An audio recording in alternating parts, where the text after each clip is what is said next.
cuanto a celdas galvánicas, una forma eficiente de generar energía es mediante una reacción redox, reducción-oxidación, en donde se esté oxidando el zinc y se esté reduciendo el cobre.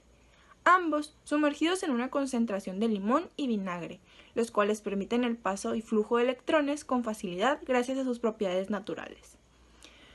El vinagre es un generador químico, lo que permite convertir la energía química en energía eléctrica. Para este experimento, los materiales que se utilizarán son recipientes sin tapa, 3 onzas de vinagre, 3 onzas de jugo de limón, un ánodo, en este caso el zinc, un cátodo, en este caso el cobre, y por último, material conductor, es decir, cable.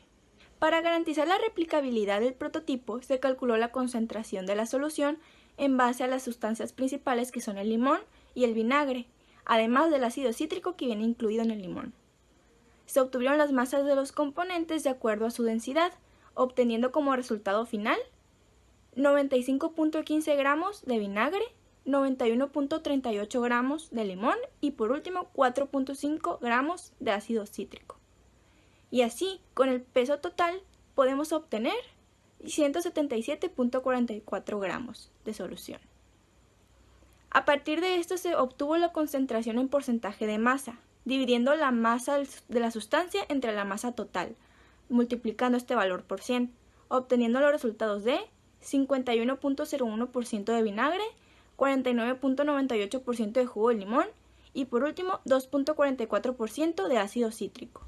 Es muy importante recalcar que los residuos que salen a partir de esta reacción no son peligrosos a menos que sean combinados con cloro o con algún otro producto de limpieza que sea en base al oxígeno. Dentro de la celda galvánica lo que está sucediendo es que el zinc cede sus electrones al cobre, es decir, el zinc representa el ánodo que se oxida, mientras que el cobre es el cátodo que se reduce.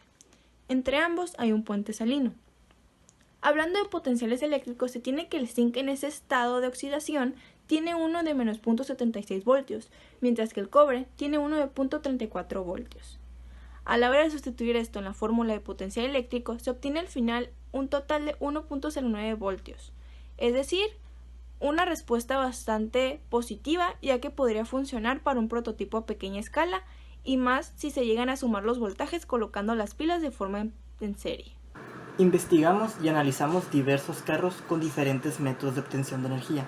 Entre estos métodos, la eléctrica, el diésel, el etanol, gas, gasolina, celdas solares y celdas de hidrógeno.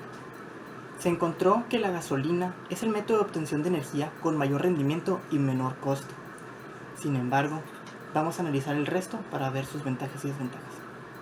Las ventajas del eléctrico se encuentra que tiene menor contaminación que la gasolina y que otros tipos. Sin embargo, en sus desventajas se encuentra que los autos que utilizan este tipo de obtención de energía son muy caros. El diésel se encuentra que en sus ventajas su durabilidad, es decir, un ahorro a largo plazo, pero en las desventajas se encuentra que es de precio muy alto y es el que contamina más de todos. En el etanol se encuentra en sus ventajas que es el combustible más barato y es el que contamina menos. Sin embargo, en sus desventajas se encuentra que no genera tanta energía como la gasolina y a su vez no existen carros que estén hechos para utilizar este combustible. En el gas se encuentran sus ventajas que contamina menos que la gasolina y que el diésel. Sin embargo, en sus desventajas se encuentra que existen muy pocas adaptaciones de vehículos que utilicen este combustible. Las celdas solares tienen de ventaja que tiene un recurso infinito y que no desecha toxinas y puede ser prácticamente obtenible donde sea. En sus desventajas se encuentra que nomás puede tener una carga al día y que es muy circunstancial dependiendo del área. Por último, las celdas de hidrógeno, en sus ventajas se encuentra que la materia prima es muchísima, pues el hidrógeno es el elemento más abundante en la Tierra. Sin embargo, en sus desventajas se encuentra que es caro debido a que falta investigación en esta área. Las celdas de combustible utilizan la oxidación del hidrógeno en agua para la generación de energía eléctrica.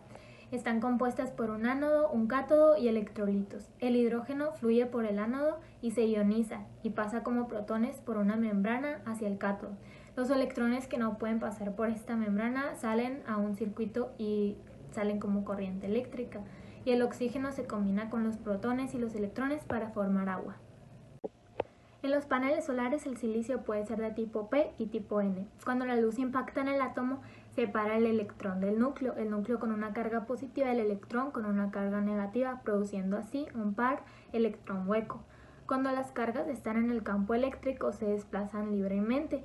Si se mantiene el flujo de electrones, se mantiene la generación de cargas en el circuito y así se dispone de una corriente eléctrica. Los dispositivos termoeléctricos generan electricidad por medio del calor residual. Los electrones se mueven del extremo caliente hacia el extremo frío, así convirtiendo electrodos positivos y negativos y generando un voltaje eléctrico.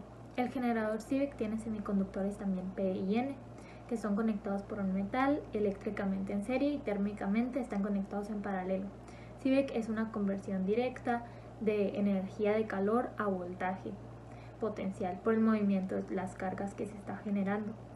En N hay exceso de electrones y en P hay exceso de Huecos.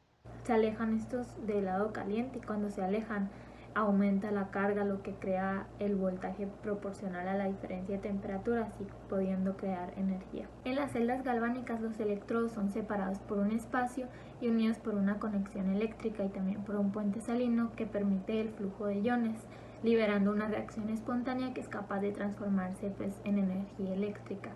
Estas celdas basan su funcionamiento en la conductividad, permitiendo así el paso de electricidad para poder generar la energía, y la reducción de esta celda sucede en el cátodo, mientras que la oxidación en el ánodo y funciona en un circuito. Diagrama de flujo. Primero se hace la disolución a partir del jugo de limón y el vinagre, mezclando 3 onzas de cada uno. Se vierten en el recipiente sin tapa y se colocan el ánodo y el cátodo. Y este mismo procedimiento se realizará por el número de celdas deseadas. Todas las celdas se van a conectar eléctricamente mediante un cable, el ánodo con el cátodo y así sucesivamente. Al final cerramos el circuito conectando al motor o batería. El proceso de la celda galvánica mostrado por el diagrama de flujo consiste en: primero, se instalan adecuadamente el dispositivo colocando 2 semipilas en su forma más simple, donde cada semipila consiste en el metal sumergido en una solución de sal. Después, se unen las 2 semipilas mediante un cable conductor metálico exterior. Ambos metales se oxidan por separado en sus respectivas celdas. Después se reduce el catión del segundo metal con el primer metal y se oxida el segundo metal con el primero. El cátodo es el electrodo donde tiene lugar la reducción. Estas 2 soluciones están conectadas por un puente salino. Se combinan las 2 semipilas, de tal forma que los electrones transferidos en ambas direcciones sean los mismos, lo que da lugar a la reacción electroquímica global de la celda. Ya que pasa todo esto, podemos calcular el voltaje de la pila galvánica sumando los 2 potenciales de las semipilas. Después podemos conectar esta celda galvánica a un motor eléctrico, donde un metal se oxidará mientras el otro se reducirá. Esta pila generará energía para este motor hasta que la concentración de los cationes se reduzca o aproxime a cero. Ahora explicaré el funcionamiento de un generador termoeléctrico. El par de semiconductores se conectan eléctricamente en serie y térmicamente en paralelo. La electricidad se genera por el efecto conocido como CIVEC, el cual consiste en que cuando se induce calor en uno de los extremos, este calor provoca que las cargas, electrones, se muevan hacia el lado frío. Cuando ocurre esta difusión de las cargas, se crea un voltaje potencial. Y este voltaje potencial es aprovechado como corriente por un motor, el funcionamiento de una celda de combustible. Primero cargamos de hidrógeno la celda. Después dejamos fluir el hidrógeno del ánodo al cátodo. Después quitamos los electrones del hidrógeno con una cubierta de platino y atraemos los electrones a un circuito mientras que el oxígeno cruza por la membrana. Estos electrones son convertidos en corriente eléctrica a través del circuito y se genera energía con el oxígeno al reaccionar con el cátodo por medio de la oxidación. Esta energía puede ser utilizada en un motor o para cargar una batería.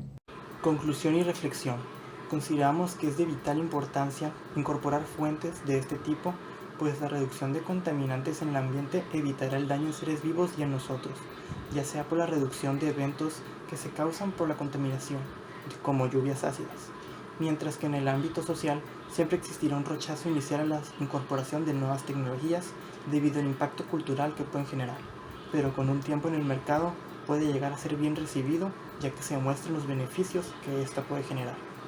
Asimismo, la incorporación de otro tipo de energía está ligada a la generación de empleos, dando oportunidades de inversión y un crecimiento económico en donde se incorpore correctamente. Por lo que el utilizamiento de celdas galvánicas es una buena solución que puede satisfacer las necesidades actuales.